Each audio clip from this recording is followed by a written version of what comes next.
মাধুস kitchen BNG. আগের দিন Gobi Manchurian দেখাতে গিয়ে আমার মনে হলো যে এতদিন ধরে আমি রান্না দেখাচ্ছি, একটা চ্যানেল চালাচ্ছি, অথচ আমি কোনো নুডলসের রেসিপি দিইনি। বহুত নাইনসাফি। নুডলস মানে রেস্টুরেন্টে যেটা দেয় বেশ সাজিয়ে গুছিয়ে সুন্দর করে, একটা বিশাল দাম নিয়ে। আর চাউমিন হচ্ছে বেশ একটা গন্ধ আসে, রাস্তা দিয়ে যেতে যেতে কালো হয়ে থাকে, প্যাকেটে করে দেয়, সেটাকে চাউমিন বলা যায়। আপনারা বলুন আপনারা কোনটা ভালোবাসেন? আমার বাড়িতে এই যে কালো চাউমিনটা খুব সবাই ভালোবাসে, তাই জন্য আমি ভাবলাম আজকে ওরকম ভাবেই স্ট্রিট ফুড হিসাবে যেটা হয় সেরকম চাউমিন দেখাবো। আজকে ভেজ চাউমিন দেখাচ্ছি, আপনারা আমায় বলবেন যদি আপনাদের ভালো লাগে আমি তাহলে চিকেন চাউমিন বা এগ চাউমিন অথবা নুডলস যেটা রেস্টুরেন্টে হয় সেরকমও দেখাবো।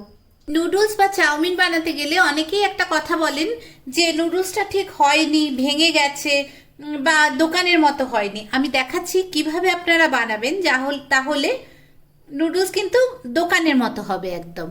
আপনারা এরকম নুডলস নিয়েই হয়তো টুকরো টুকরো করে ভেঙে নেন সুবিধার জন্য, সেটা করবেন না। আমি 200 গ্রাম মতো নুডলস নিয়েছি, আর এই নুডলসটা খুব দামি নুডলস সেরকম নয়, দোকানে যেরকম পাওয়া যায় একদম পাতি নুডলস তাতেই হবে। নুডলস দোকানের মতো না হওয়ার সেকেন্ড যে কারণটা সেটা হচ্ছে আমরা অনেক সময় জলটা দিয়েই গরম করতে দিয়েই তার মধ্যেই নুডলসটা দিয়ে দিই। তা করব না, জল একদম ফুটে উঠবে তারপর নুডলসটা দেব। জলটা গরম হচ্ছে, আমি 1 টেবিল স্পুন নুন দিলাম। এই জলের মধ্যেই যতটুকু নুন পড়লো সেটাই, আর নুন দেব না, কারণ আমরা অনেকটা সয়া সস দেব। জলটা গরম হচ্ছে, এবার আপনারা ভাবতে পারেন কতটা জল দেব। মনে রাখা সবচেয়ে ইজি উপায় হচ্ছে 2 জন 3 জন 4 জন যতজনের জন্য নুডলস বানাচ্ছেন বা চাউমিন বানাচ্ছেন, ভাত বানাতে গেলে যতটা জল দেন ততটাই জল দেবেন। এটা খুব সোজা হিসেব। আমি 2 লিটার জল দিয়েছি, মানে আমি ওরকম হিসেব করে দিইনি, একটা বড় সসপ্যান ভর্তি করে জল দিয়েছি। এবার এই চাউমিনটা আমি ডাইরেক্ট এর মধ্যে দিয়ে দেব। আমি কিন্তু দেখুন কোনো টুকরো করছি না, আমি একদম এর মধ্যে দিয়ে দিলাম। এবার একটা খুন্তি দিয়ে একটু চেপে এর মধ্যে দিয়ে দিলাম, জলটার মধ্যে দিয়ে দিয়েছি। একদম জলটা ফুটতে শুরু করেছে তখন দিয়েছি, তাহলে খুব তাড়াতাড়ি হয়ে যাবে, বেশিক্ষণ কিন্তু রাখবো না, 2-3 মিনিট ম্যাক্সিমাম। দেখুন নুডলসটা কিরকম সুন্দর ছেড়ে গেছে। 2 মিনিট হয়ে গেছে, আমি গ্যাসটাকে বন্ধ করে দিলাম। এই নুডলসটা আমি ছেঁকে নিচ্ছি। জলটা ঝরিয়ে নিয়েছি, এখন কিরকম নুডলস হবে আমি বুঝবো কি করে?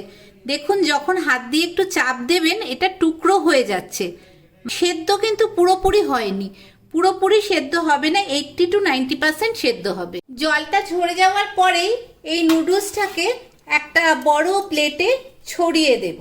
একটু ছড়িয়ে দিলাম, এটা একটু সামান্য ঠান্ডা হবে। এবার 1 টেবিল স্পুন তেল এর মধ্যে ছড়িয়ে দেব, ছড়িয়ে একটু ভালো করে মিশিয়ে দেব। নেক্সট ইম্পর্টেন্ট নিয়ম হলো সমস্ত ইনগ্রেডিয়েন্টস সাথে নিয়ে তারপর শুরু করতে হবে। রসুন আর কাঁচা লঙ্কা লাগবে, পাতলা পাতলা করে কেটে নিয়েছি 4টে মতো রসুনের কোয়া আর কাঁচা লঙ্কা। যেহেতু ভেজ চাউমিন তাই জন্য ভেজিটেবল বেশি লাগবে। আমি পেঁয়াজ সরু সরু করে লম্বা লম্বা করে কেটে নিয়েছি এরকম ভাবে, তারপর হাত দিয়ে এরকম করবেন, পেঁয়াজগুলো ছেড়ে যাবে। স্প্রিং অনিয়ন লাগবে, স্প্রিং অনিয়নের যে অনিয়নগুলো থাকে ছোট ছোট সেগুলোকেও সরু লম্বা করে কেটে নিয়েছি, খুব অল্প, একটা পেঁয়াজ আর একটু স্প্রিং অনিয়নের অনিয়ন। ভেজিটেবল আপনাদের যা ইচ্ছে আপনারা নিতে পারেন, অল্প একটু বাঁধাকপি এরকম লম্বা লম্বা করে কেটে নিয়েছি। আমার কাছে 3 রঙের ক্যাপসিকাম ছিল তাই আমি দিয়েছি, নয়তো আপনারা শুধু সবুজ ক্যাপসিকামও দিতে পারেন। এটাকেও এরকম সরু লম্বা করে কেটে নিয়েছি। আর নিয়েছি গাজর, আর আপনাদের ইচ্ছে করলে আপনারা মাশরুম অন্যান্য যে কোনো জিনিস দিতে পারেন। 3 রঙের ক্যাপসিকাম নেওয়ার একটাই উদ্দেশ্য, খুব সুন্দর কালারফুল হবে ব্যাপারটা, তাই জন্য। যেহেতু স্টলের চাউমিন তাই জন্য সস লাগবে কিন্তু খুব বেশি পরিমাণে, বিশেষ করে soya sauce, dark soya sauce, একদম কালো রংটা আসবে। টমেটো কেচাপ নিয়েছি, গ্রিন চিলি সস আর সয়া সস মোটামুটি 2 টেবিল স্পুন করে, আর এটা 2 এর বেশিও দিয়ে দিতে পারেন। আর এটা হলো একটু ভিনিগার আর পেপার পাউডার। উপর থেকে ছড়িয়ে দেওয়ার জন্য লাগবে স্প্রিং অনিয়ন। কাঁচি দিয়ে ছোট ছোট করে কেটে নেবেন, তাহলে খুব সুন্দর হয়ে যাবে। ননস্টিকের এরকম একটা বড় প্যান থাকলে নুডলস বানানো বেশি ইজি হয়। 2 টেবিল স্পুন তেল দিয়েছি। প্যানটা একটু এরকম করে দিন, তেলটা চারদিকে ছড়িয়ে যাবে। চাইনিজ রান্নার একটা সবচেয়ে ইম্পর্টেন্ট ব্যাপার হচ্ছে তেল খুব খুব গরম হবে। দেখুন তেল খুব গরম হয়ে গেছে, ধোঁয়া উঠতে শুরু করেছে। এবার আমি রসুন আর এই কাঁচা লঙ্কা পিসগুলো এর মধ্যে দিয়ে দেব। এগুলো কিন্তু খুব বেশি ভাজা হবে না, একটু সামান্য ভাজা ভাজা হবে। রসুনটা ভাজা ভাজা হয়ে গেছে, একটু গন্ধ বেরোতেও শুরু করেছে। এবার এই পেঁয়াজটা আর স্প্রিং অনিয়নটা পেঁয়াজটা এর মধ্যে দিয়ে দেব। একটু সামান্য এটা মেশাবো। একটু ভাজা ভাজা হয়ে গেছে, এবার বাঁধাকপি, ক্যাপসিকাম, গাজর এগুলো দিয়ে দেব আর এগুলোকেও একটু মিশিয়ে নেব। একটু ভাজা ভাজা হয়ে গেছে, ভাজাগুলো কিন্তু একদম নরম হয়ে যাবে না। চাইনিজ রান্নার সবজিগুলো একটু ক্রাঞ্চি হবে, মানে একটু কাঁচা কাঁচা থাকবে। এবার এই নুডলসটা এর মধ্যে দিয়ে দেব। দেখুন আমি কিন্তু আগে সসটা দিইনি কিছু। এবার ওপর থেকে এক এক করে দেব।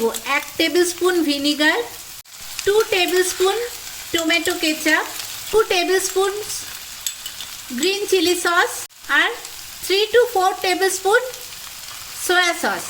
এবার খুব তাড়াতাড়ি এটাকে মিশিয়ে দেব। একটা স্পুন নিয়ে নিন, তাহলে খুব ভালো করে এইভাবে মিশিয়ে দেওয়া যাবে। সবটার সাথে যেন খুব ভালো করে মেশানো হয়। আরেকটা জিনিস দিতেই ভুলে গেছি, সেটা হচ্ছে পেপার পাউডার। এটা ছড়িয়ে দিলাম পুরোটার ওপর। এবার খুব ভালো করে মিশিয়ে নিন। ওপর থেকে একটু স্প্রিং অনিয়ন ছড়িয়ে দেব। কি ভালো হয়েছে, একদম স্টলের মতো নুডলস। এরকম নুডলস খুব সহজে বাড়িতে বানিয়ে ফেলুন। ডিনারেও বানাতে পারেন, বাচ্চাদের টিফিনে দিতে পারেন, ওরা তো ভীষণ খুশি হবে। তৈরি হয়ে গেল দোকানের মতো একদম ঝরঝরে সুন্দর ব্ল্যাক কালারের একদম স্টলের মতো নুডলস। এবার এরকম ভাবে একটু ভালো করে মিশিয়ে দিন। দেখেই খেতে ইচ্ছে করছে না? তাহলে এরকম ঘুরিয়ে নিয়ে নিন।